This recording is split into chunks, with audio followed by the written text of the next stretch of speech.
Subscribe करें और bell दबाएं ताकि कोई खबर रह न जाए।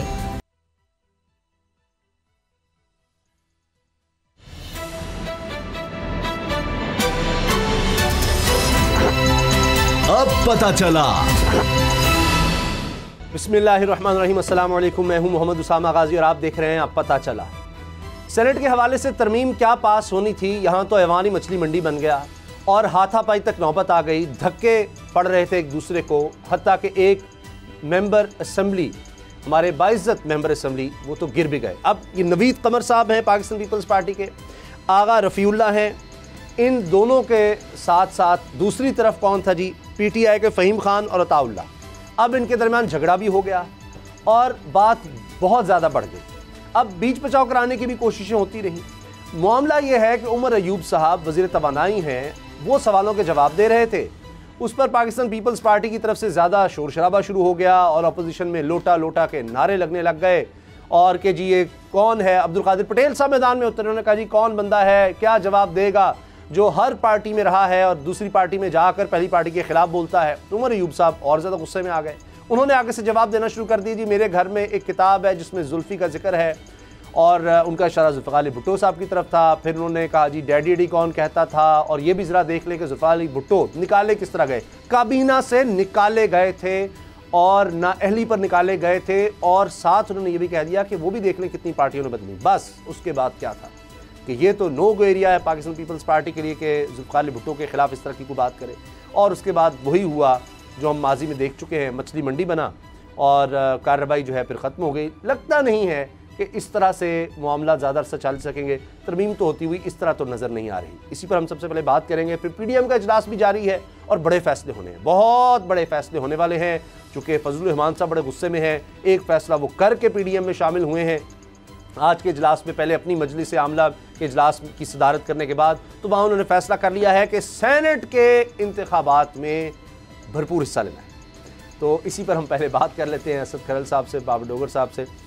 असद खरल साहब, ये जो आज हुआ है, अब मेरा ख्याल है कि इसको कोई WWF कोई रिंग बना देते हैं कौमी असम्बली के बाहर ना, मुकन्ना नहीं लिखते, कानून साजी का इदारा नहीं लिखते कि ये पार्लियामेंट नहीं है, ये अखाड़ा है और यहाँ पर आकर ना कुश्तियाँ होंगी और जो जितना ताकतवर है, क्योंकि धक्के देने हैं तो यहाँ पर गुल गुपाड़ा करना है, यहाँ मछली मंडी की तरह बोलियाँ लगाएं, ये कर लिख दें ताकि ये जो कहते हैं ना सबसे मुक़द्दस ऐवान है जी पाकिस्तान का, तो फिर ये मजाक ना हो कम अज़ कम। देखिए, पार्लियामेंट का जो मुक़द्दस ऐवान तो हम कह देते हैं, वैसे सारे कहते हैं, और पार्लियामेंट और इन ऐवान की बालादस्ती की भी हम बात करते हैं, अपोजिशन वाले भी हों, जो हुकूमती अरकान हों, जितने भी ये सियासतदान या जो पार्लियामेंटेरियन है जो मुंतखब हो के जाते हैं जी, और अवाम के मुंतखब नुमाइंदे हैं, और हल्के के जो अवाम हैं वो वोट देते हैं, या जो इनके मंशूर हैं, जो पार्टी के बड़े बड़े बुलंदोबाग दावे होते हैं, वो ये होता है कि सियासत एक इबादत है और उसको हम इबादत समझ के करेंगे।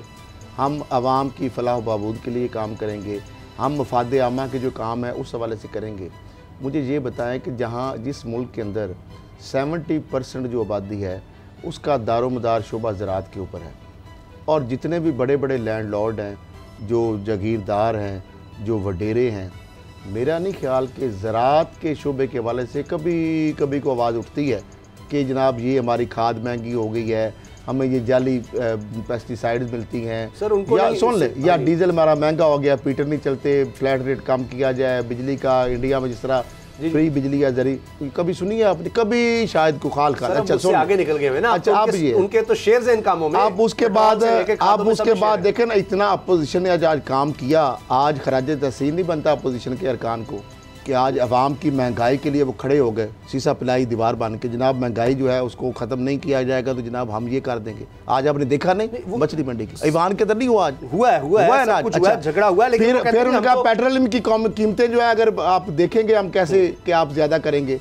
ये भी उन्होंने शोर मचाया है, यकीनन मचाया नहीं होगा। सुनते जानना उसामा साहब, डोगर साहब फिर बताएंगे। बिजली के हवाले से हुई है, अच्छा जो ब्रेकडाउन हुआ था ये कैसे हुआ, ये भी ठीक है, चले वो ब्रेकडाउन तो वो एक इंसिडेंट था ना। अच्छा लेकिन फिर उसमें जो मेन चीज मुफादे आमा की मैं बात कर रहा हूँ ना, जिस पे लड़ाई स्टार्ट हुई है वो तो आप करें बिजली के हवाले से हुई है। उमर अयूब साहब से जो सवाल मेरी थोड़ी सी लेट कंप्लीट जवाब उनके जवाब नहीं दे सके, मगर उनसे जो भी सवाल किया गया उनसे पूछा गया वो तो हम पता है हमें कि नाली थी, एक गलती हुई और वो ह्यूमन एरर डाल दिया कि 4-5 बंदे आपको पता मुअत्तल कर दिए।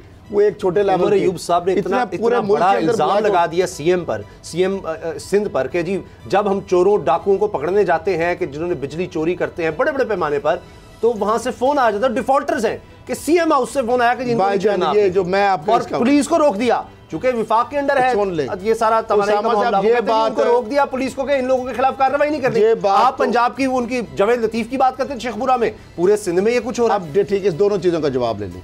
जो उमर अयूब साहब ने बात की जिस कॉन्टेस्ट में, वो बिल्कुल बात ठीक है कि जो पुलिस का चीफ आईजी है, और आपने देख लिया सूबाई वो चैप्टर है और वो हमेशा सूबे के चीफ को ही मानेगा, और इसलिए वफाक की मदद के लिए वो पुलिस जब उसको रोका जाएगा, इशारा मिल जाएगा उसको ऑफ द रिकॉर्ड, तो वो नहीं करेगी तर्क। ठीक है, बिजली चोरों के खिलाफ लेस्को या केई जो कोई भी नहीं कर सकता, मुतलका जो भी डिस्ट्रिक्ट। लेकिन मुझे ये बताएं, जो बड़े बड़े डिफाल्टरों की बात करते हैं, तो के इलेक्ट्रिक से उमर अयूब साहब, आपको नहीं पता 124 अरब की वो डिफाल्टर है। के इलेक्ट्रिक के बारे में जो नैब के अंदर 4 फोल्डर में इतने बड़े 4 फोल्डर भेजे हैं कि कितने 100 अरब का उन्होंने डाका मारा। के इलेक्ट्रिक ने जो वादे किए और जो टर्म्स किए, जो आप हर वक्त कहते हैं जी आर्बिट्रेशन में चले जाएंगे, वो तो फ्रॉड का, धोखा, जालसाजी का सामने को उन्होंने जो आपसे मुआहदा किया क्या कि हम लाइन जो है जो तरसीली निज़ाम है, जो बुसीदा है, उसको हम रीवैम्प करेंगे। उन्होंने रीवैम्प पता क्या किया, जो कॉपर था अरबों रुपए का बेच लिया उल्टा। फिर उन्होंने कहा जी हम एक्सटेंशन करेंगे, हम अपनी जो प्रोडक्शन करेंगे, हम ये करेंगे। उन्होंने नहीं किया। वो जो कंपनीज के उन्होंने एसएनजी पे जो गैस कंपनीज के पैसे देने हैं 124 अरब, जिससे भी ज्यादा होंगे, वो आपने उनसे तो रिकवर किए नहीं। आप इस तरह तो बात जो जिस तरह आप कह रहे हैं, अब जवेद लतीफ की बात कर रहे हैं, जवेद लतीफ के तो रिकॉर्ड में चीजें, सुई गैस वाले जाते थे, उनके सीएनजी स्टेशन डायरेक्ट लगी होती थी, जो हम तो इस तरह ही देखते रहे। वो गैस वालों को मारा जाता था वहां पे, पुलिस उनकी भी बनी होती थी, बाबर साहब ब्लू बार्ड कर रहे होते थे वहां पे। साहब ये बताएं कि जो शाजिया मरी ने आज किया, प्ले कार्ड्स नून लीग को थमा दिए चोर के, अब उन पर फवाद चौधरी इल्जाम लगा रहे थे कि उसामा बिन लादेन से इन्होंने पैसे लिए और खा गए नून लीग। और फरूख हबीब ने इलेक्शन कमीशन के बाहर जाकर ये कहा कि जी ये इन्होंने एडमिट कर लिया कि उसामा बिन लादेन से पैसे, मैं वही कह रहा था कल बात, वही आगे ना बात। अब दूसरा इल्जाम देखिए, अगर तवानाई पर भी आ जाए, वो कहते हैं कैपेसिटी चार्जेस। मैं आम फैमिली जुबान में बता दूं, कैपेसिटी चार्ज का मतलब ये है कि जो मुआहदे हुए नून लीग के दौर में, पीपल्स पार्टी के दौर में, कि अगर बिजली नहीं भी बनाते आप तो हम आपको पैसे देंगे। ये प्राइवेट बिजली घरों से मुआहदे हुए कि अगर बिजली नहीं भी बन रही, जरूरत नहीं भी है, तो आपको पैसे मिलेंगे। अब कैपेसिटी चार्जेस में सुने, 2013 में कैपेसिटी चार्जेस 185 अरब रुपए थे, 2018 में कैपेसिटी चार्जेस 468 रुपए हो गए, 2020 में कैपेसिटी चार्जेस 860 अरब रुपया, 2023 तक कैपेसिटी चार्जेस 1455 अरब रुपए तक जाने का खदशा है, क्योंकि मुआहदे हुए हैं, सॉवरेन गारंटी के साथ हुए हैं। वही उसी तरह ब्रॉड शीट वाला मामला लोगों के जहन में होगा, उनको समझाने के लिए बता रहा हूं कि आप इनसे निकल नहीं सकते। सॉवरेन गारंटी होती है, रियासती गारंटी होती है, पेनल्टी पड़ जाएगी। आप वो कहेंगे हम इसीलिए आए थे, ये हमसे वादे हुए थे, ये लिखे हुए एग्रीमेंट है। तो बाबर डोगर साहब, बातें कहां से शुरू होती हैं? आईनी तरमीम क्या खाक आनी थी? यहां तो इल्जामात दर इल्जामात, चोर लोटा, ये नारे हैं यहाँ पर सब। लेकिन इसका इल्ज़ाम आप खाली अपोजिशन पे तो नहीं दे सकते। अपोजिशन ने तो अपोजिशन करनी होती है, उसने तो टारगेट करना ही है हुकूमत को। और हुकूमती वज़रा अगर सवालात के जवाब भी सही ना दे रहे हों, अगर मुल्क में लोड शेडिंग भी हो रही हो, अगर मुल्क में गैस शेडिंग भी हो रही हो, बिजली की कीमतें बढ़ रही हों, गैस की कीमतें बढ़ रही हों, पेट्रोल की कीमतें बढ़ रही हों, महंगाई बढ़ रही हो, और जब इस चीज़ का सवाल पूछा जाए तो आगे से जवाब ये मिले कि जनाब आप सारे चोर हैं, आपका जो हेड है वो तो बाहर दौड़ा होगा। सिर्फ प्ले कार्ड पहले से सोचे, सब प्लान के साथ नहीं आए होंगे। ये मिनिस्टर प्ले कार्ड तो पहले ही सोच के लाए, आज उन्होंने सोचा। बड़ी वैलिड बात की है, बड़ी वैलिड बात। वहां तो नहीं लिखे गए ना, वहां तो नहीं लिखे गए, वहां पे तो पैटर्न नहीं था, वहां पे आप और मौके पर भी कर सकते थे। जब ये आप आईनी तरमीम की बात करें, वो उसके हक में है ही नहीं है, तो वो क्यों उस पर बात करें कि अच्छा जी हम तो इसके हक में नहीं है। जब ये सेशन खत्म हो जाए तो जरूर आप ये मुद्दे उठाएं। बिल्कुल, ये बिजली का था, उससे सवाल हुआ था, उसी का जवाब कि अगर आईनी तरमीम लानी थी तो फिर सेनेट के इलेक्शन से पहले लेके आते।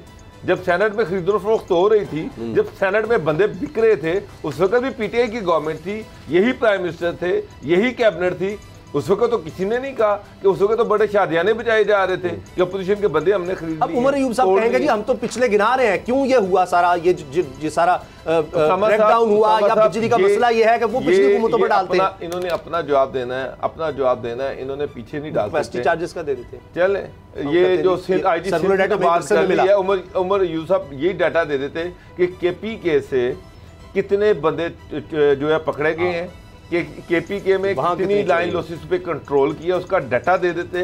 केपीके में क्या बिजली चोरी नहीं हो रही होती है, पंजाब में बिजली नहीं चोरी हो रही, पंजाब में लाइन लॉसेस कितने कंट्रोल किए हैं, बलूचिस्तान में कितने किए हैं, वहाँ पे तो इनकी अपनी हुकूमतें हैं ना, उसका भी डाटा सारा दें। उसके बाद बताएं कि सिंध में कितनी बिजली चोरी हो रही है, पंजाब में कितनी हो रही है। मेरी इतला के मुताबिक तो केपीके में बिल देता ही कोई नहीं। सही। तो वहाँ भी सीएम आईजी को फ़ोन करते हैं, वहाँ पे किसने रोका इनको एक्शन लेने से, बलूचिस्तान में किसने रोका इनको एक्शन लेने से। तो उसामा साहब ये तो फिर मेरा मतलब जब वजीर सीधा जवाब देंगे नहीं, जब हर सवाल का जवाब गंदम ही होगा, हर सवाल का जवाब यही होगा कि आप लोग चोर थे इसकी वजह से ये हालात पहुंचे हैं, ये तो फिर यही होगा जो असम्बलियों में हो रहा है। वो कहते हैं जी फैक्ट है, हम क्या करें। अगर आप कहते हैं जी ये बिजली का मसला क्या, वो कहते हैं जी सर्कुलर डेट ही इतना ज्यादा है, हम क्या करें, बिजली महंगी ना करें तो क्या करें। वो कहते हैं महंगाई को, डॉलर आपने रोका हुआ था, डॉलर एक्सपोर्ट आपने नहीं बढ़ाई। प्राइम मिनिस्टर खुद कहते रहे कि मैं पहले 100 दिन में सब कुछ ठीक हो जाएगा। नहीं, अब उन्होंने कहा मेरे पास कोई जादू की छड़ी नहीं है, कोई डंडा नहीं है कि मैं घुमाऊं और सब कुछ ठीक हो जाए। ये उन्होंने लोगों से फोन कॉल्स पे कहा है कि जी ये पता नहीं क्यों, मुझे आज तक समझ नहीं आई कि लोग ये क्यों समझते हैं कि मैं आता और सारा कुछ ठीक हो जाता है। ये फिर 100 दिन का नारा क्यों लगा के आए थे?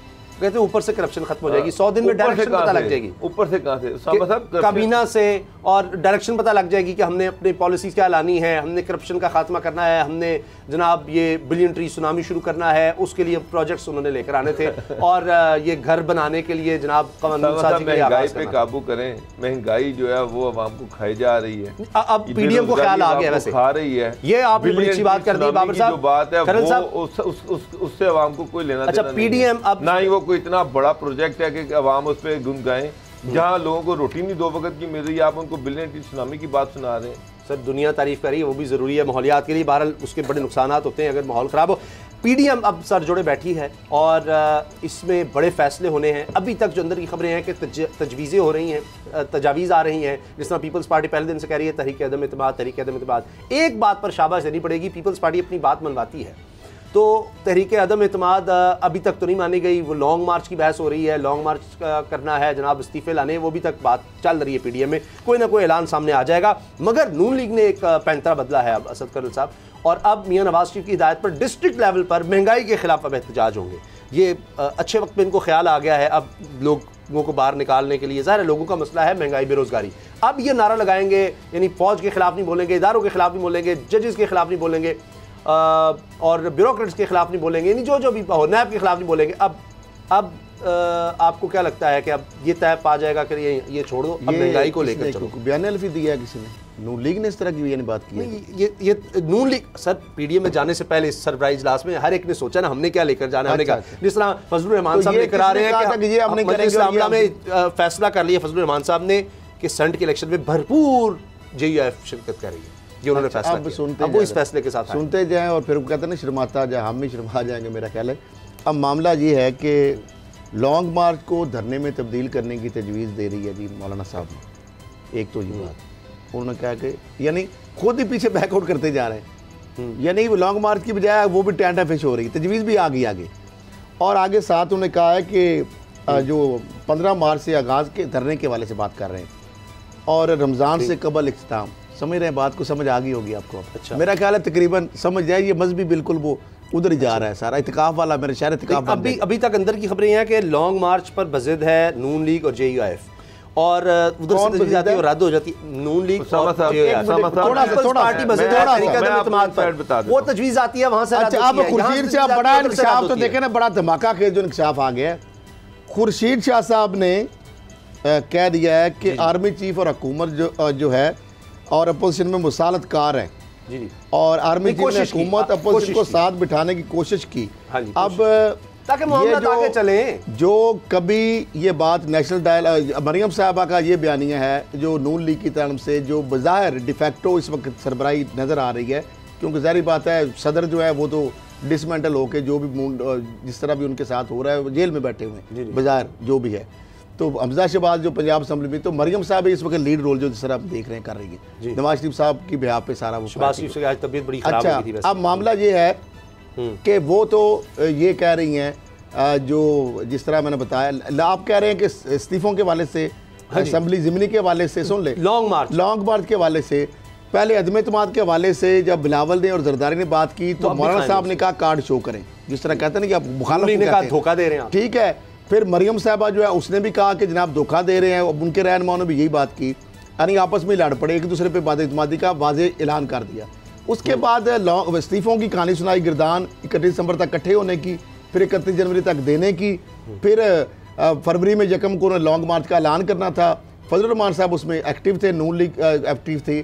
फजल रहमान साहब तो आज सीधी बात तजवीज़ दे दी है कि धरना होगा 15 मार्च से और आगे रमज़ान के इख्ताम तक वो शहर इत्काफ मेरा ख्याल कादरी साहब वाला को रिप्लेसमेंट कर रहे हैं। अच्छा, जारी बात है वही होगा ना, आखिरी 10 दिन शहर इत्काफ भी होता है ना, तो वो चंदा इकट्ठा का आप देखें, को ख्याल भी करें ना, उसामा साहब हर तरफ से ना मारे। अच्छा आगे खुर्शीद साहब की बात आ गई, मामला ये है कि बिलावल भुट्टो साहब और जरदारी साहब बजीद हैं कि अदम एतमाद की तरीक लाई जाए जी। अदम एतमाद की तरीक नून लीग लाने के लिए तैयार नहीं है, वो कहते हैं नंबर पूरे करें, 100% यकीन। अब्दुल गफ्फार हैदरी साहब ने कहा है कि 100% आपने मुखालिफ प्लेयर को फ्लैश की गेम भी हो तो जनरल आर्म सेंस के लिए सर, तो मुखालिफ पार्टी ने कहा शो करें 23 के, इसका मतलब है पीडीएम का, सुन ले, पीटीआई के 25 लोग हैं जो पीपल्स पार्टी से उसामा साहब वो शो करवाने आज इसको शो करवाया जाता है जब आप बाजी भी खेल रहे हो, फ्लैश खेल रहे हो, जो कोई भी हो, तो आप सामने वाले मुखालिफ फरीक को कहते हैं ना, मध्य मुकाबल को, कि आप अपने कार्ड शो करें। डॉक्टर साहब यही है, तो समझ ये आ रही है कि पीडीएम जो है वो आपस में एक दूसरे की मुखालफ जिस तरह एक बिल्कुल एक्सट्रीम लेवल पे आ रही है, वो कह रहे हैं अदम एतमाद लाएं, ये कह रहे हैं कार्ड शो करें। तो इसका मतलब ये है, तो ये तो एक प्लेटफॉर्म की बजाय अच्छा दोनों आपस में लड़ पड़े। एक सवाल मेरा भी कि ये मुतबादिल कौन है? अगर तहरीक अदम एतमाद लानी है तो इमरान खान को निकाल कर किसको लाना है? फजल रहमान साहब हैं, बिलावल हैं। अच्छा उस पे अभी कोई चीज फाइनल पेंट बसे आने के पहले तहरीक अदम एतमाद के हवाले से बिलावल और मरियम की 1-on-1 मीटिंग चल रही है, जिसमें दोनों तरफ से अपने अपने आर्गूमेंट दिए जा रहे हैं। उसमें एक ये भी तजवीज़ है कि पंजाब से पहले बिस्मिल्लाह करें, उसके बाद नेशनल असेंबली में जाएं, एक चीज़। अच्छा, दूसरी चीज़ जो है वो पार्टी ने आज जो ब्रीफ किया है, उन्होंने कहा जी कि हमें इशारा मिल गया। अच्छा, वाह, हमें इशारा मिल गया है और यूसुफ रज़ा गिलानी चेयरमैन सेनेट के हवाले से हमें एनओसी भी मिल गया। तो आप अगर हम सारे मिलके इलेक्शन लड़ें तो इस चीज़ की हमें एश्योरेंस मिल गई है, गारंटी मिल गई है मुख्तलिफ हलकों की तरफ से कि चेयरमैन सेनेट यूसुफ रज़ा गिलानी ही होगा, वो आराम से बन सकते। तो उन्होंने आज इस चीज़ में एतमाद में लिया कि किस तरह से वो यूसुफ रज़ा गिलानी चेयरमैन सेनेट बन सकता है, और उन्होंने कहा कि जनाब के अगर हम सारे मिलके लड़ें तो सेनेट जो है वो हमारी हो सकती है। अब इसमें नून लीग और सारी जो जमातें हैं वो आलमोस्ट उस पर एग्री हो गई हैं। इसका मतलब ये मैंने कल क्या कहा डॉक्टर साहब, एक मिनट, मैंने कहा था कि गिलानी साहब जो है, जो मैंने आपको कहा शहबाज शरीफ फैक्टर जो है, बात बताई थी मैंने, उनको सपोर्ट करेगा। शहबाज शरीफ फैक्टर तो बात की बात है, वो तो सारा ही करेगा। हमें कहीं और से भी इशारे मिल गए हैं, अच्छा, कि यूसुफ रज़ा गिलानी पे कोई ऑब्जेक्शन नहीं आया, उन्होंने कहा जी गो हेड, हमें मिल गया गो। चार्टर ऑफ डेमोक्रेसी में तो है वो ऐसे इशारे हम नहीं मानेंगे।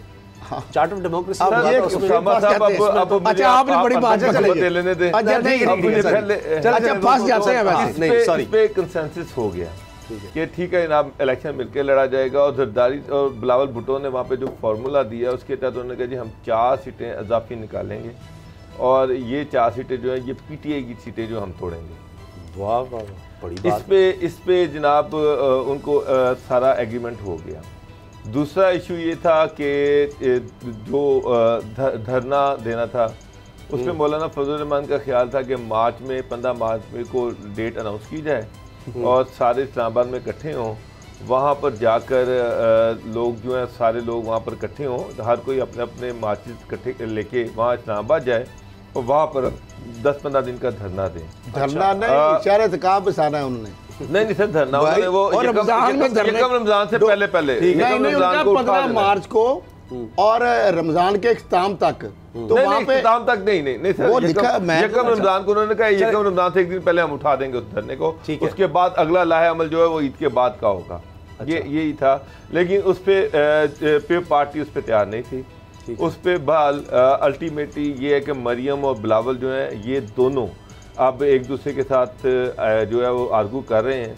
और मेरा ज़ाती ख्याल है कि जो चीज़ें मैं अब ये तो हो गई मेरे जो इल्म में जो चीज़ें आई हैं जी उसमें ये है कि जरदारी साहब अपने कार्ड बड़े बेहतरीन तरीके से खेल रहे हैं।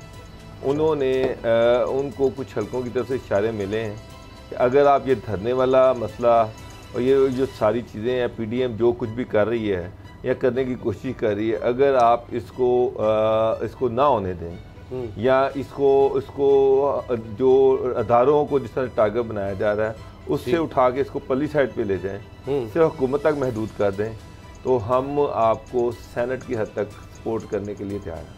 अच्छा खत्म होगी। मैं आप थोड़ा मैं सर खैर साहब और जरदारी साहब जो है ये जो PTI जो बहुत ज़्यादा जोर लगा रही है कि इसको ओपन कर दिया जाए, इसको शो ऑफ हैंड के ज़रिए से कर दिया जाए, ये सिर्फ एक खौफ है। मेरी कुछ PTI के लोगों से बात हुई है, उन्होंने इस चीज़ को एडमिट किया है कि इस चीज़ के चांसेस हैं कि जरदारी कार्ड अगर चले और उसको जो सपोर्ट है तो हमारी सीटें टूट सकती हैं, और इसी वजह से ये शो ऑफ हैंड जो है इसको सामने लाया जा रहा है। ठीक है, चलिए ये बहुत बड़ी खबर है कि पीपल्स पार्टी लग रहा है कि मना रही है कि हमें एतमाद है, हमें सपोर्ट मिल गई है, सेनेट अब भी हमारे काबू में रहेगा। ब्रेक लेते हैं, ब्रेक के बाद इसी बारे में असद खरल साहब से भी बात करेंगे और बल्दियाती इलेक्शन की बात हो रही है, उसके ऐलान की बात हो रही है, ज़िमनी इलेक्शन भी आ रहे हैं, तो ये बहुत बड़ी खबरें हैं। बल्दियाती इलेक्शन भी बता देंगे कि क्या तहरीक इंसाफ अब भी मकबूल है या नहीं। ब्रेक के बाद बात करते हैं।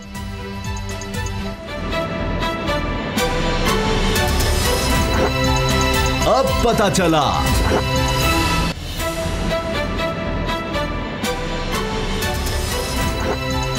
अब पता चला। तहरीक इंसाफ की हुकूमत आई और इमरान खान साहब का विजन ये था, हमेशा से कहते रहे कि असल मामला ये है कि हमने बल्दियाती इदारे मजबूत करने हैं, लोगों तक ताकत को पहुंचाना है, यानी लोकल लेवल पर बल्दियाती इलेक्शन सबसे अहम है। और फिर आइन में पहले ही तरमीम आ चुकी, लेकिन पहले भी देखा गया, अब भी देखा जा रहा है, कोई हुकूमत भी नहीं चाहती कि ये इलेक्शन हो या जल्दी हो जाए या इनको जितना हो सके डिले करवाया जा सके। अब इलेक्शन कमीशन को आखिरकार मजबूरन सुप्रीम कोर्ट में बताना पड़ा है कि शेड्यूल क्या है। उसमें खैबर पख्तूनख्वा और पंजाब का बता दिया गया है और इसके अलावा बलूचिस्तान और सिंध का भी आगे ऐलान किया जाएगा। तो अब सुप्रीम कोर्ट में कहा है इलेक्शन कमीशन ने कि 8 अप्रैल को बल्दियाती इंतखाबात होंगे खैबर पख्तूनख्वा में पहले मरहले में, और 2 मरहलों में होंगे। दूसरा मरहला होगा 29 मई को इंतखाबात होंगे जी खैबर पख्तूनख्वा में। इसी तरह पंजाब की बात की जाए तो 3 मरहलों में सुप्रीम कोर्ट में इलेक्शन कमीशन ने कहा है जी हम इंतखाबात करवाएंगे। पहले 20 जून को होंगे पहले मरहले में, फिर 16 जुलाई को दूसरा मरहला होगा और तीसरे मरहले में 8 अगस्त को बल्दियाती इंतखाबात होंगे। जबकि बलूचिस्तान और सिंध की अगर बात की जाए तो जी ये मामला 11 फरवरी तक मुलतवी किया गया है। इलेक्शन कमीशन में क्या क्या बातें हुई हैं, मिनट्स क्या थे, क्या डिस्कशन हुई है, ये सब सुप्रीम कोर्ट में जमा करवा दिया गया है। असद खरल साहब, आखिरकार ये इलेक्शन अब होने जा रहे हैं, जब सुप्रीम कोर्ट में कह दिया अब इलेक्शन कमीशन इससे नहीं हट सकता, तो एक बहुत बड़ी एक्टिविटी होगी फिर इस साल। तो वो एक वैसे है, पता नहीं इससे अब रिलेट करेंगे, कुफर टूटा खुदा खुदा करके। उसामा साहब एक बात है, मैं एक जनरलाइज बात कर रहा हूँ, तो इस स्पेसिफिक से हट के भी अब बात कर ली जाए, वो मिसाल एक बड़ी बार दी जाती है। मामला ये है कि कितनी बदकिस्मती है कि हम जमहूरियत के अलंबरदार सारी पार्टियाँ, वो नून लीग बड़ी दावेदार, फिर उसके बाद PTI बड़ी दावेदार कि हम निचली सतह पर इख्तियारात को लेके जाएंगे। लेकिन बदकिस्मती ये है कि दावेदार तो हम बड़े हैं, लेकिन सुप्रीम कोर्ट ने जिस तरह पहले इलेक्शन कराए, और डोगर साहब को पता है, आपको भी पता है, और जिस डंडे मार मार के हाँक हाँक के और करवाने के बाद बड़ी मुश्किल से जो करवा लिए, इख्तियार ही नहीं दिए, जो सूरत हाल हुई वो भी देखा आपने चश्मे फलक में। KP में भी यही रहा है। आप ये अब वो उसमें पंजाब में तो ये कहते हैं हमें तो कोई मेयर KP में कुछ हुआ था, बेहतरीन हुआ था। पंजाब में तो पहले वो करवा ही नहीं रहे थे, जब हुए तो उनको इख्तियार बेख्तियार किए रखा, और इस तरह सिंध में भी जो सूरत हाल है आपके सामने ही, वो चीखते रहे चलाते रहे। अच्छा, अब मामला ये है कि फिर सुप्रीम कोर्ट जो है वो इलेक्शन कमीशन वहाँ पे अंडरटेकिंग दे रहा है और सुप्रीम कोर्ट करा रही है। ये शर्म की बात है एक जमहूरियत के दावेदारों के लिए, जो इख्तियारात को निचली सतह पर तकसीम के बड़े दाई हैं। अगर मौजूदा हुकूमत 2.5 साल से ज़्यादा अरसा गुजर गया है तो ये इसको किसने रोका है बल्दियाती इंतखाब कराने से? डोगर साहब, नो लीग जो हर चीज़ पिछलों पर डालेंगे आप, नो लीग ने गलत किया तो ठीक है सारी बात। अब पीटीआई को मुझे बताया कि रोका है, कुछ स्टे आर्डर था, किसी ने दिया, हुक्म इम्तनाई था, इमरान खान साहब को किसी ने रोका था कि इख्तियारात की कभी वबा आ गई, कभी कानून नया बनाना था, कि दौर का कानून ठीक नहीं था। इमरान खान साहब ने कई मीटिंग चेयर की हैं जिसमें लोकल गवर्नमेंट का इशू डिस्कस हुआ और उसमें एमएनएज और मिनिस्टर्स उनकी वही यार हला डाल दिया गया। उन्होंने कहा कि जनाब अभी हालात साजगार नहीं हैं, अभी इस मौके पे लोकल गवर्नमेंट इलेक्शन करवाना अपने पाँव पे कुल्हाड़ी मारने के मुताबिक है। महंगाई कंट्रोल में नहीं आ रही, पेट्रोल, बिजली, गैस हर चीज़ महंगी है, आवाम को मुंह क्या दिखाएंगे? किस चीज़ पे आप वोट लेंगे? कौन सा नारा लगाएंगे जिससे आवाम आपको वोट देगी? तो इस वजह से इमरान खान चुप कर जाते थे, यानी कि उनकी अपनी पार्टी लोकल गवर्नमेंट के इलेक्शन की मुखालफत कर रही थी, एक चीज़। दूसरी जानिब जब से ये रिट हुई, पटिशन जब हुई और जब ये चल रही थी तो पंजाब गवर्नमेंट ने तो लोकल गवर्नमेंट के इलेक्शन की तैयारी शुरू कर दी है, ये मैं आपको बता रहा हूँ। अच्छा, पहले मरले में आज से 20 दिन पहले इन्होंने बलूचिस्तान से एक अफसर जो है वो पंजाब में इम्पोर्ट किया है पंजाब में, नूरुल अमीन मैंगल साहब। आपके दोस्त, इनको सेक्रेटरी लोकल गवर्नमेंट लगाया गया है। मैं इनका ज़रा आपको थोड़ा सा शजरा बता देता हूँ कि ये शहबाज शरीफ के PSO थे किसी दौर में, और शहबाज शरीफ ने इनको फिर डिप्टी कमिश्नर लाहौर लगाया, बड़ा मशहूर है। उसके बाद फिर ये DG फूड लग गए, उसके बाद ये डिप्टी कमिश्नर फैसलाबाद लग गए। वहाँ पे जाके इन्होंने इनकी शोध में बड़ा इजाफा हुआ, वहीं पर एंटी करप्शन इनके दफ्तर में छापा मारा तो इनके PN के कमरे से 1.5 करोड़ रुपया कैश बरामद हो गया। इनके PN के कमरे से, इनके कमरे से नहीं। बाल वो पर्चे वगैरह दर्ज हुए, लेकिन इनको फौरी तौर पे तब्दील किया गया और इनको बलूचिस्तान वापस भेज दिया गया। अब दोबारा इनको बलूचिस्तान से वापस बुलाया गया पंजाब में अचानक, और इनको सेक्रेटरी लोकल गवर्नमेंट लगा दिया गया है। और इनके ज़िम्मे जारी बात है कि हल्का बंदियाँ चल रही हैं, वो लोकल गवर्नमेंट डिपार्टमेंट ने करनी है, पंजाब गवर्नमेंट ने करनी है, वो इन्होंने करनी है। सारा लोकल गवर्नमेंट इलेक्शन जो है उसमें इनका बड़ा कलीदी रोल होना। ठीक, तो पंजाब गवर्नमेंट ने तो बड़े ज़ोरदार तरीके से उसका आगाज़ कर दिया, मैंगल साहब के ज़रिए से इलेक्शन की तैयारियाँ शुरू कर दी हैं। ये तो पंजाब की मैं आपको ख़बर दे रहा हूँ कि यहाँ पर ये सूरत हाल है कि जो बंदा लगाया, और मेरी इत्तला ये है कि लोकल गवर्नमेंट इलेक्शन से पहले पंजाब में खासी बड़ी बड़ी तब्दीलियाँ होंगी, हो सकता है IG और चीफ सेक्रेटरी भी चेंज हों। अच्छा, उससे पहले लेकिन आपको क्या नज़र आ रहा है कर्नल साहब के पोजीशन ऐसी है, तहरीक इंसाफ कॉन्फिडेंट है? क्योंकि अमूमन तो ये होता है, हमेशा देखा गया पाकिस्तान की तारीख में, जिसका इक़्तिदार होता है लोकल बॉडी इलेक्शन वही लेकर जाता है, चाहे पार्लियामेंट्री सिस्टम चल रहा हो, चाहे डिक्टेटरशिप हो, कुछ भी हो। तो बल्दियाती इलेक्शन में होता है कि जो ज़ोरदार उम्मीदवार होता है वो कहता है हुकूमत की तरफ ही जाएं, तभी तो काम हो सकेंगे। और क्या वाकई लोकल गवर्नमेंट कह रहे हैं? अभी ये जो फ़ोन कॉल का सिलसिला हुआ आपका वज़ीर आज़म आपके साथ, तो उसमें भी बलूचिस्तान के मसाइल का हल इमरान खान साहब ने कहा कि बल्दियाती इलेक्शन होंगे। कोई पहले बहुत पैसे दिए गए MNA MPs को, अरबों रुपया दिया गया है, लेकिन वो बलूचिस्तान के लोगों तक नहीं पहुँचता। अब लोकल सिस्टम में ज़ाहिर है कि गाँव के लेवल पर भी जब पैसे पहुँचे होंगे, जब फंड्स पहुँचे होंगे, तो उनकी ज़िंदगियाँ बेहतर हो सकेंगी। तो ये इस तरह का आपको देख रहे हैं पंजाब, खैबर पख्तूनख्वा, सिंध में तो अलग इख्तिलाफ रहना ही रहना है, जो भी कर लें। देखिए, इमरान खान साहब हमेशा ये एग्जाम्पल कोट करते थे कि बाहर के मुल्कों का वो मिसाल देते थे, एग्जाम्पल देते थे कि जो लोकल गवर्नमेंट सिस्टम है, इख्तियारात की निचली सतह पर तकसीम, कंटेनर से पहले वज़ीर आज़म बनने के बाद डोगर साहब ने जो बात की है वो भी वैलिड है कि MNA MPA उनको बता दे रहे जनाब हमारे पास है कि आप मुँह क्या दिखाएंगे। अब मुझे ये जो मैनिपुलेशन हो रही है, जो अच्छा सुन तो नहीं, अब देखें ना, अब 2 दिन पहले की 3 दिन की बात है, तमाम MNA अरकान असम्बली को 5-5 करोड़ की जो ऑफर बम्पर उन्होंने की, आपके सामने ही है, डेवलपमेंट फंड के नाम पर, यानी उनके लिए खजानों के मुंह खोल दिए गए, इसलिए कि ताकि हलकों में कुछ ईंट शींट कोई रोड़ी खड़के छड़के पता लगे। काफ़ी 2.5 साल से जमूद का शिकार है सुबह। अब वो बात है ऐलान तक, जैसे पैकेज कराची का कितने था, 911-1200 अरब का फटा पड़ गया था कि हमारे इतने भूल गए हैं ना लोग। यही है, मीडिया में फॉलोअप को नहीं करता वो बहुत अच्छा। जी वो आगे मामला हो गया कि 2 माह और 4 दिन बाद, यानी 8 अप्रैल को जो पंजाब में हो रहे हैं, 64 दिनों के अंदर कमो बेश जी जी, पंजाब के अंदर इतनी इनकलाबी तब्दीलियां आ जाएंगी कि फिर आवाम को मुंह दिखाने के भी काबिल हो जाएंगे। सर वो सुप्रीम कोर्ट करवा रही है, मरता क्या ना करता। मसला ये है कि बात वो तो पहले भी मैं कह चुका हूं, तरमीम हो चुकी है ना। अच्छा बात तरमीम, अब मामला जो आपने कहा डोगर साहब, जो आप कह रहे हैं तब्दीलियां हो रही हैं, जो आप कह रहे हैं आपने शानदार एक कैरियर का, वो कहते हैं ना फिर कि अब पता चला नूरुल अमीन मैंगल साहब अगर मोस्ट कॉन्फिडेंट, अगर शहबाज शरीफ साहब के कहते हैं 2 प्यारे 5 प्यारे 3 प्यारे ना 9 रतन, वो टॉप जो है ना उसके अंदर जो टॉप ऑफ द टॉप है, मेरे ख्याल उसमें वो शुमार होते थे।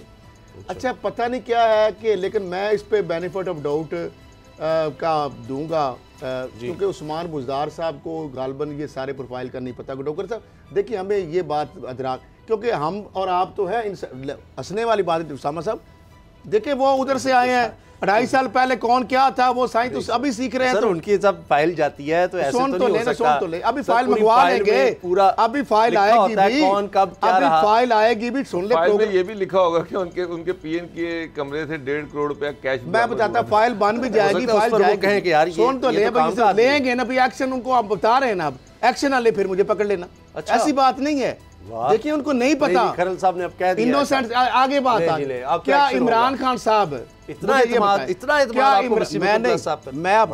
मैं बता रहा हूँ, लेकिन क्या सुन ले आप बता रहे हैं ना, हम बता रहे हैं, थोड़ा सुनने तो दे, उनको सुनाने दो। इमरान खान साहब को मुझे पता है, मैं उनको जानता हूँ पर्सनली, और बहुत ज़्यादा मैंने पनामा केस के अंदर, और मैं उस शख्स का इसलिए मोतरफ हूँ हमेशा, जब भी ज़िंदगी में कभी क्योंकि वो बंदा, मैं 2.5 घंटे की जब पनामा के वाले से कौमी मफाद के लिए उनसे 1-on-1 बात की, सारी चीज़ें उनको समझ आ गई। उसके बाद मैं रोज़ाना सुप्रीम कोर्ट सारा उनकी जो मैंने कमिटमेंट देखी ना करप्शन के ऊपर, मैं वो कभी भूल नहीं सकता।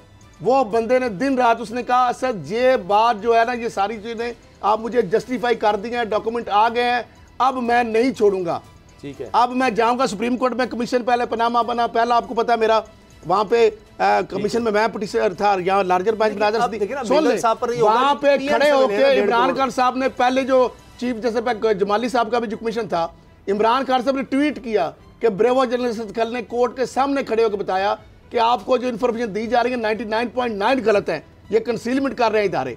वो इमरान खान साहब टॉप ऑफ द ट्रेंड बना। इमरान खान साहब मुसलसल जाते रहे, एक एक जगह पे पूछते थे कमीशन के हवाले से, जब उनको ये था कि ये पकड़े नहीं जाएंगे, फिर उन्होंने साहब ने मैंने फड्डा डाल दिया वहाँ पे, उस पर जमाली साहब ने, ऑनरेबल जस्टिस जारी चीफ जस्टिस है, फिर आसिफ सईद खोसा साहब बीच में बुला के मैंने कहा मैं ये चाहता हूँ इसकी होनी चाहिए ओवरसाइड, नैब का काम है ये, कमीशन का काम नहीं। अब खुद कह रहे थे कि मट्टी डालनी है, कमीशन बना दे। अब कैसे सलमान भट्ट लेके एकदम आ गए कि सारे मिल गए, पहले वगैरह सऊदी अरब है क्लाइंट सारा, ये पहले से प्री प्लान था। तो इमरान खान साहब को समझ आ गई, सिराजुल हक साहब को, शेख रशीद को, सबसे ज़्यादा सिराजुल हक साहब कन्विंस करना है मुझे पैकेज का, तो कोई फायदे नहीं होगा, क्लीन चिट मिल जाएगी, वो धांधली की। इमरान खान साहब को सुन ले, अब अगर वजीर आजम इमरान खान साहब, ऑनरेबल प्राइम मिनिस्टर साहब, उनको ये पता लगेगा कि नूरुल अमीन मैंगल साहब जो है उनको सेक्रेटरी लोकल गवर्नमेंट लगा दिया गया है, क्योंकि वो सारे इसके अंदर मैनिपुलेशन के अंदर जो तोड़ फोड़ करनी, डोगर साहब आपको पता ही है, डिप्टी कमिश्नर, पुलिस, सारी इंतजाम भी जिली, क्योंकि बाख्तियार नाज़िम सिस्टम बना जा रहा है तो साहब के ऊपर कि किस तरह आपने जमीन ली है, रायवेंड की सारी जमीन, अब उसमें भी शायद इनका बहुत सारी जगहों पे नाम है, बहुत सारी जगहों पे नाम है। और अब जो नाम इनका बनेगा, जो रिपोर्ट इनकी बनेगी, जो लोड अब इनका कलेक्ट होगा, बहुत सारी चीजें, और हम टीवी पे नहीं बताना चाहते क्योंकि रिकॉर्ड भी जल्द आ जाता है, ज़ाया भी हो जाती है। नाम है भी मरियम, अब उसके खिलाफ अगर एक्शन नहीं लेंगे इमरान खान साहब या बुज़दार साहब इनके खिलाफ, तो फिर आप कहें कि वाकई वो मेला फाइटिंग है और वो करप्शन के सपोर्टर है, करप्ट माफिया जो है उनको वो लगा रहे हैं, तो फिर हम उसके बुरे बैशिंग हमारा हक बनता है। उसके बाद बात करेंगे चेयरमैन पैमरा की बदमाशियों की, FIRs का क्या मामला है, कंटेम्प्ट ऑफ कोर्ट का क्या मामला है, ब्रेक के बाद।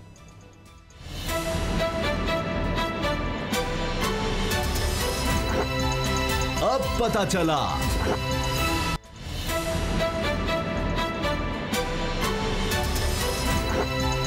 अब पता चला।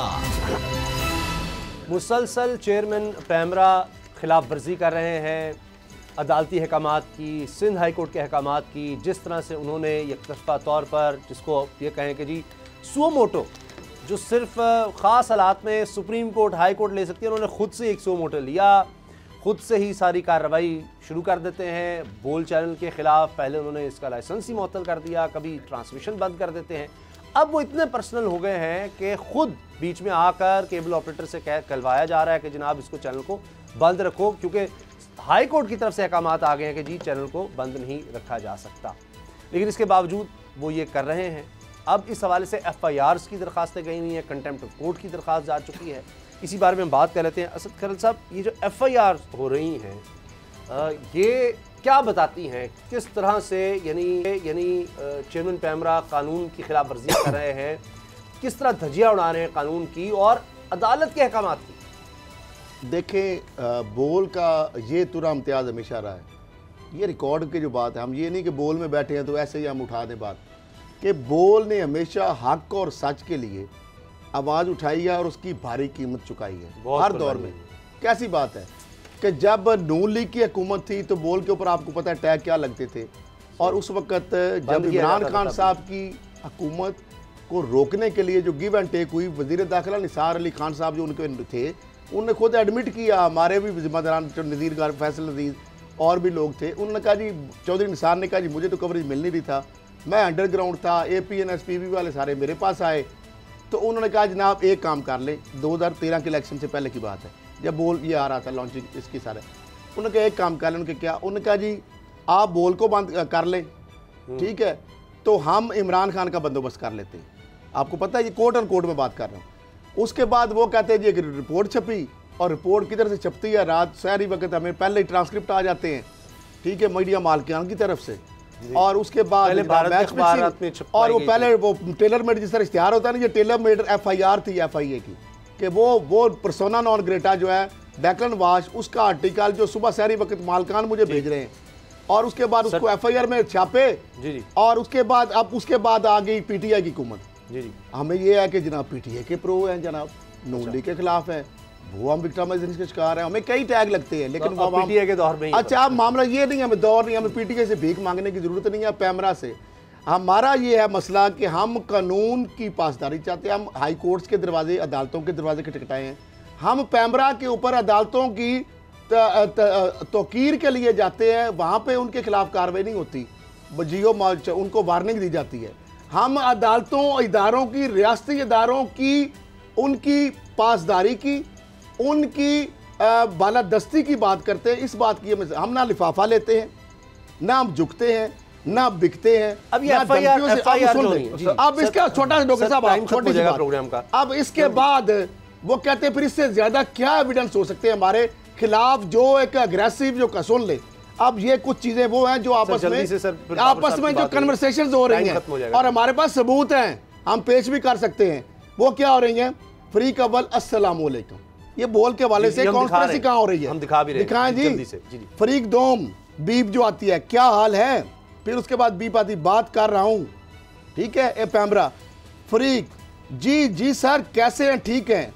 फरीक बस ठीक ठाक, एक ऑर्डर आया, फौरी इसको इंप्लीमेंट करना है, मेरी बात गौर से सुनो, बोल न्यूज को अभी फौरी बंद कर दो या आखिरी नंबरों पर लगा दो, सुनते जाए और शर्माते हम ही जाए। और ये वहां पे पाकिस्तान में कोई बनाना रिपब्लिक नहीं है, हम आला अदालतों से इंसाफ लेंगे, वहां पे दरवाजे खटखटाए हुए, इंशाल्लाह मिलेगा, आजाद अदलिया है, ये विक्टिम जबर का नहीं है दौर, लाठी गोली की सरकार नहीं है, जमहूरी दौर है और अदालतें आजाद हैं आज के दौर में। अब सुनते जाए, अच्छा नंबरों पर लगा दो। सर आपको पता अभी बोल का बड़ा पीक टाइम चल रहा है, अच्छा सर वो आवाम की आवाज, अच्छा अब वो कह रहे हैं जी फ्रीक, हम कोट एंड कोट बात कर रहे हैं, फ्रीक दोम जो है, और पीक टाइम को छोड़ो, बहुत प्रेशर है चेयरमैन सलीम बेग साहब की सिर्फ बहुत तरफ से बहुत, क्योंकि हम एक एक चीज नोक पलक के साथ कोई नुक्ता कौम अब बाइस नहीं होंगे, हम ये हम पेश करेंगे, किसी आला अदलिया चीफ जस्टिस साहब बुलाएं, हम बताएंगे कि ये हो रही है मुल्क के अंदर, आजाद सहाफत की किस तरह जबानें बंद की जा रही हैं। हम किसी के नहीं डरेंगे, ना झुकेंगे, ना बिकेंगे, पैमरा रेगुलेटर है लेकिन बदमाशी नहीं करने देंगे हम। अच्छा, गैर कानूनी चेयरमैन सुनते जाए जी। और चेयरमैन साहब अच्छा सिर्फ से बहुत प्राइस को फौरी तौर जो बंद करो, आखिरी नंबर पर लगाओ इसको, इसका मुझे फौरी फीडबैक दो। फ्रीक अव्वल चलें सर मैं आपको कर देता हूं, इसको पिछले नंबरों पर जहां अभी देखते हैं, फ्रीक दो बी फौरी अभी करना है और मुझे बताना है, ये देखें कहां से ये तारें हिल रही हैं, मैं इंतजार कर रहा हूं, वेटिंग। इतनी स्पीड लग गई है बोल को इसके खिलाफ कार्रवाई के लिए, तुम्हारे इस का स्टेटस क्या, वरना मैं टीम भेजूंगा और इसको क्रॉस चेक कराऊंगा। फ्री कबल सर मैं कर देता हूं सर, आज ही हो जाता है फ्री बस जल्दी मुझे फीडबैक दे इसका फ्री कबल ठीक है ओके। पर्सनल एक चैनल ये क्या हो रहा है, बिल्कुल जंग लग गई है पाक भारत की, इस तरह तो इतनी स्पीडें वहां पे भी नहीं चल रही होती। अच्छा बाबर साहब कंटेम्प्ट ऑफ कोर्ट जो है इसका क्या बोल है? सीधी सिंध हाई कोर्ट के ऑर्डर की कंटेम्प्ट है। चेयरमैन जो है वो जानबूझकर बदनीति कर रहा है। क्या इससे हाई कोर्ट के ऑर्डरों के बावजूद वापस गैर कानूनी तौर पर बोल को बंद किया जा रहा है। लाहौर में सारे केबल ऑपरेटर्स को ऑर्डर ये कन्वे किया जा रहा है कि बोल को पिटीशन वापस हम नहीं लेंगे जो अब ख्वाहिश है आपकी। इससे ज्यादा बदनीति क्या होगी, इससे ज्यादा हाई कोर्ट की कंटेम्प्ट क्या होगी हाई कोर्ट के ऑर्डर्स की, कि ऑर्डर्स के बावजूद ये बोल को बंद करवा और चीफ जस्टिस ऑफ पाकिस्तान आपके सामने डॉक्टर साहब एक मिनट, इस तरह के बंदे को चेयरमैन रहने का कोई हक नहीं है। डॉक्टर साहब मेरा ख्याल है कि इसको तो फौजी तौर पर आज जो हमने बुलंदियां दे दी हैं वजीर आजम पाकिस्तान इमरान खान साहब और chief justice of Pakistan justice Gulzar साहब, ये नेशनल टीवी पे बैठ के हम ये बातें कर रहे हैं और इतनी बड़ी आपके कॉन्स्पिरेसी सामने रख रहे हैं, सबूतों के साथ रख रहे हैं और आप इसको दिखाएं और हम इसको प्रूव करेंगे। ये हमने कोई हवाई बात नहीं की, ये क्या हो रहा है, एक एक चीज साबित हो रही है। और कौन है गठजोड़ क्या है, जाली रेटिंग कंपनियां, सुन ले जाली रेटिंग फ्रॉड कंपनियां सुप्रीम कोर्ट की वायलेशन में आज भी कार्टेलाइजेशन कर रही है। सुप्रीम कोर्ट ने कहा था कि एक कंपनी अब तक मुअत्तल भी हुआ, बाद में पैमरा को रेगुलेशन का कहा 3 कंपनियां लगाएं, एक कंपनी की रेटिंग नहीं हो सकती, मोनोपोली पॉलिसी है, कार्टेलाइजेशन है, मसाफती कमीशन है। सुन ले सुप्रीम कोर्ट की अहकामात को नजरअंदाज। डॉक्टर साहब पता है एक company media logic Kantar media उसका इंडियन क्या आपस में नेक्सिस है और जाली रेटिंग यहाँ पे हो रही है और पीबीए के और ये जो एपीएनएस के और ये गठजोड़ और नेक्सिस किस लिए, क्योंकि एक ही तकलीफ है, क्योंकि बोलता है और बहुत सारे लोगों का फिर रोलता भी है और खून खोलता भी है कि ये हर चीज किस तरह कह देते हैं। ना हम झुकेंगे ना झुकेंगे ना बिकेंगे ना डरेंगे, हम लड़ेंगे हक और सच के लिए। आप पाकिस्तान की आला अदलिया की तौहीन हो रही है, ये तो बर्दाश्त उसके अहकामात की कितने बोल बंद करोगे, हर घर से कहते हैं सरकारी अफसर है, लोग लाइव देखते हैं बोल, आप जितना इसको दबाओगे ये उतना ही उठेगा। जिस तरह न्यूटन का पैगाम क्या जाएगा बाबर साहब, यानी कोई भी इदारा है उसका अगर कोई बंदा बन गया है कुछ तरह से भी ये इदारा है, तो वो ये इदारा है, ये रेगुलेटर है जिसका काम है तहफ़्ज़ देना। रेगुलेटर का रोल ही नहीं, रेगुलेटर का रोल ये एक पपेट बना हुआ है, एक कठपुतली बना हुआ है। रेगुलेटर जो उसके आका है उसके कहने पे ना वो सुप्रीम हाई कोर्ट के ऑर्डर से डरता है ना वो हुकूमत से डरता है, वो जो उसको कहा जा रहा है उसकी इंप्लीमेंट किया जा रहा है। अब बड़े क्लियर ऑर्डर है हाई कोर्ट के, उसके बावजूद ये डायरेक्ट अपने बंदों के जरिए से केबल ऑपरेटर से बोल बंद बढ़िया मैं एक मैसेज दे रहा हूं। लेकिन सर हाई कोर्ट की देखिए एफआईआर के हमारे साथ जुल्म हो रहा है, बोल के साथ ज्यादती हो रही है, मैं अभी भी वो भी गलत अपनी जगह, लेकिन अदालतों के साथ ऐसा। उसामा साहब मेरी बात रहे, सलीम बेग साहब मैं आपसे मुखातब हूं, अभी मेरा मुंह बंद रहने दें, मैं नहीं खोलना चाहता। कुछ इखलाकियात और वजहदारियां होती हैं। नहीं सर बिल्कुल वजहदारियां होती हैं, मैं उधर नहीं उससे आगे नहीं जाऊंगा। ठीक नबी अल्लाह ताला ने कहा था मूसा कलीमुल्लाह आज जरा संभल के आओ, दुआओं वाली नहीं है। अच्छा सर आप मुझे ये बताएं उसे ये जो काम आप कर रहे हैं जो करवा रहे हैं उनका अंजाम आपको देखा, और हक और बातिल जब हक आता है और बातिल मिटता, बेशक बातिल मिटने के लिए है सही, और आप ये समझ रहे हैं कि हम इसको मिटा लेंगे। बोल के लिए नहीं, पहली दफा नहीं है, यही होता है। ये देखा जज्बाती इसलिए कि न्यूटन के कहते हैं लेकिन हर कानून के अमल का रद्द अमल होता है और ये रद्द अमल बा मुखालिफ, लेकिन एक ही सिमत में टाइम खत्म हो गया, हेडलाइंस का वक्त हो गया है। प्रोग्राम देखने का शुक्रिया, इजाजत दीजिए, अल्लाह हाफिज़।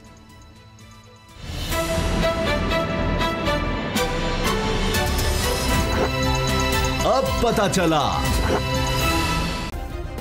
सब्सक्राइब करें और बेल दबाएं ताकि कोई खबर रह न जाए।